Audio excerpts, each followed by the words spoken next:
12월 15일 월요일. 공은 둥글다. 공은 둥글다는 말이 있습니다. 축구에서 주로 쓰는 표현으로 상대가 아무리 강해 보여도 경기는 해봐야 알 수 있고 어떤 일이든 벌어질 수 있다는 의미를 담고 있습니다. 서울 중랑축구단의 이야기가 바로 이 말을 증명합니다. 1982년 창단된 중랑축구단은 긴 역사에도 불구하고 줄곧 하부리그에만 머물렀습니다. 현재는 사부리그인 K사리그에서 최하위권을 달리고 있지요. 선수들은 대부분 직장을 다니거나 아르바이트를 하며 생계를 유지하는 세미프로입니다. 훈련 환경도 열악합니다. 프로팀의 지명을 받지 못했거나 방출됐던 선수들이 꿈을 포기하지 않고 축구를 계속할 수 있게 해주는 마지막 무대. 그곳이 바로 중랑축구단입니다. 그런데 최근 제106회 전국체육대회에서 놀라운 일이 벌어졌습니다. 중랑축구단이 상위리그 강팀들을 차례로 꺾고 은메달을 따는 것입니다. 간절한 마음과 열정이 모여 만든 기적이었습니다. 김범숙 감독은 모든 선수가 내 작품들이자 은인들이라며 감격했습니다. 열악한 환경 속에서도 포기하지 않은 이들의 분투가 마침내 승리로 이어진 것입니다. 오늘의 말씀. 그러므로 우리가 믿음으로 의롭다 하심을 받았으니 우리 주 예수 그리스도로 말미암아 하나님과 화평을 누리자. 오늘의 만나. 하나님은 끝까지 포기하지 않는 자에게 승리의 면류관을 주십니다.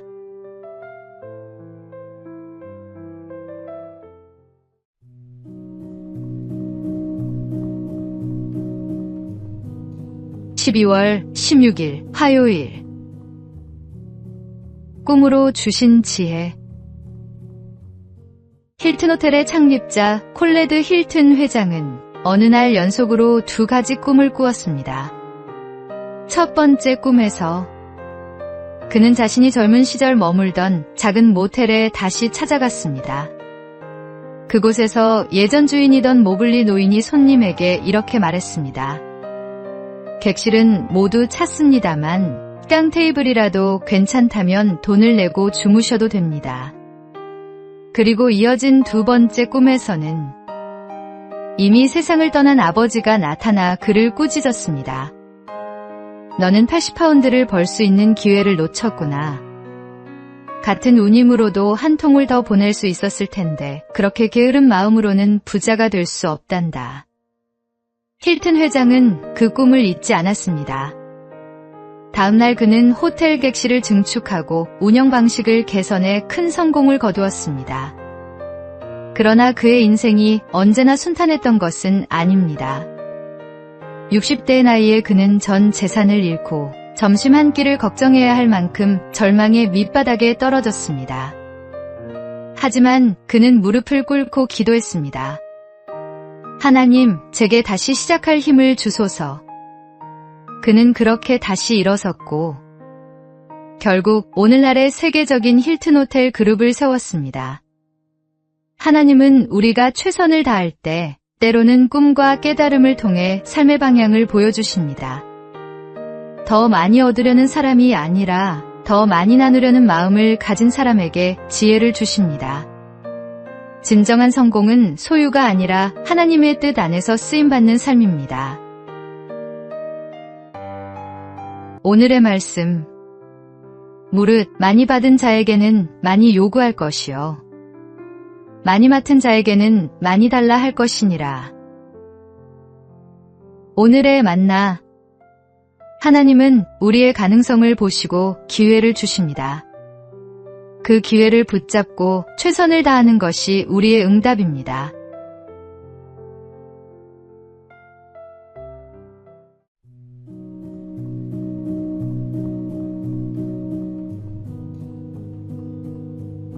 (12월 17일) 수요일. 고통의 시간 속에서도 세계적인 목회자이자 작가인 팀 켈러 목사는 2020년 말기 췌장암 진단을 받았습니다. 그는 수차례 항암 치료를 받으며 삶의 끝자락을 마주해야 했습니다. 그러나 그 고통의 시간 속에서도 켈러 목사는 이렇게 고백했습니다. 나는 암 이전의 기도 생활로는 절대로 돌아가고 싶지 않습니다. 목사님은 더 이상 일상의 습관으로 기도하지 않았습니다. 매일 눈을 뜰 때마다 또 치료실로 들어설 때마다 당신이 나와 함께 계시니 감사합니다라고 고백했습니다. 그 순간 고통은 무의미한 고난이 아니라 하나님이 가까이 오시는 통로가 되었습니다. 우리가 가진 시간은 결국 유한합니다. 그럼에도 하나님이 주신 오늘, 그 시간 속에 숨겨진 은혜는 결코 작지 않습니다. 불편하고 아픈 하루이지만 그 하루가 감사로 채워질 때 영혼은 더 깊은 평안을 경험합니다. 당신의 하루 가운데 불평의 목소리가 더 많나요? 감사의 목소리가 더 많나요? 작은 감사 한마디가 닫힌 마음의 문을 열 수 있습니다. 그리고 그 감사한 입술이 하나님이 가장 기뻐하시는 제물이 됩니다. 오늘의 말씀, 범사에 감사하라. 이것이 그리스도 예수 안에서 너희를 향하신 하나님의 뜻이니라. 오늘의 만나, 감사는 환경이 좋아서 하는 것이 아니라 하나님이 함께 계심을 믿기에 하는 것입니다.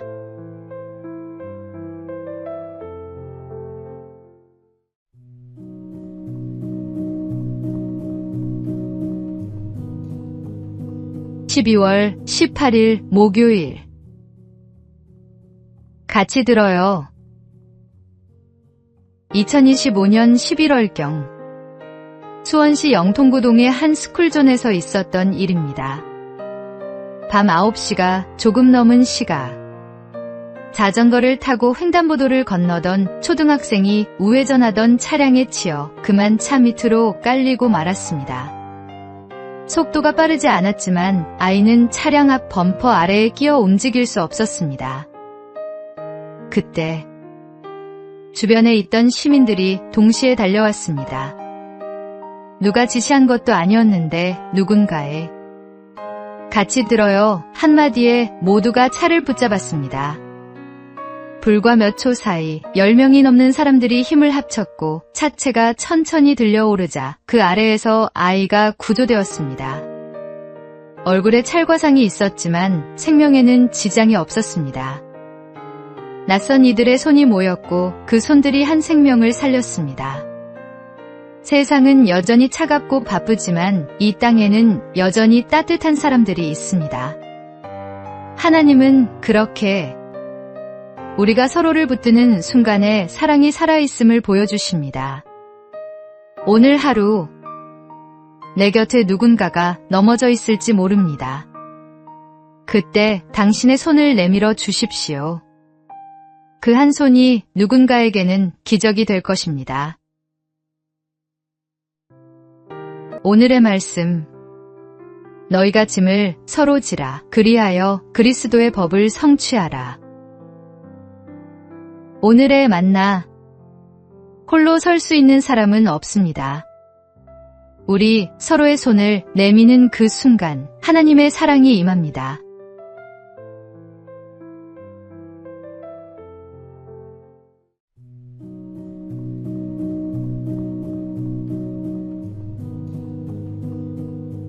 (12월 19일) 금요일. 평범한 날의 충성.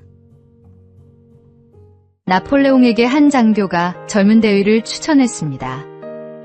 그는 누구보다 용감합니다. 적진 한가운데서 부대를 이끌어 승리를 거두었습니다. 그러자 나폴레옹은 잠시 침묵하더니 물었습니다. 그렇다면 싸움이 끝난 후 그는 무엇을 했는가? 장교는 대답하지 못했습니다. 전쟁의 순간에는 빛났지만 평화의 시간에는 어떤 사람이었는지 아무도 몰랐기 때문입니다. 사람들은 종종 한 번의 성취나 눈에 띄는 성공으로 자신의 가치를 증명하려 합니다. 하지만 진정한 성실함은 조용한 일상 속에서 드러납니다. 누구의 시선도 닿지 않는 자리에서 묵묵히 맡은 일을 감당하는 사람. 그가 바로 공동체를 지탱하는 믿음의 기둥입니다.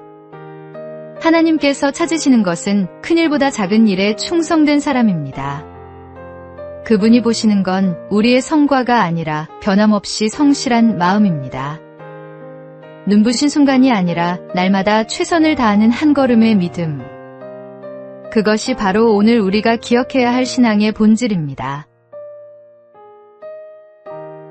오늘의 말씀. 지극히 작은 것에 충성된 자는 큰 것에도 충성되고 지극히 작은 것에 불의한 자는 큰 것에도 불의하니라. 오늘의 만나. 주님께서는 화려한 업적이 아니라 숨겨진 곳에서의 진실함을 보십니다. 오늘 하루도 주님 앞에서 성실하게 살아가십시오.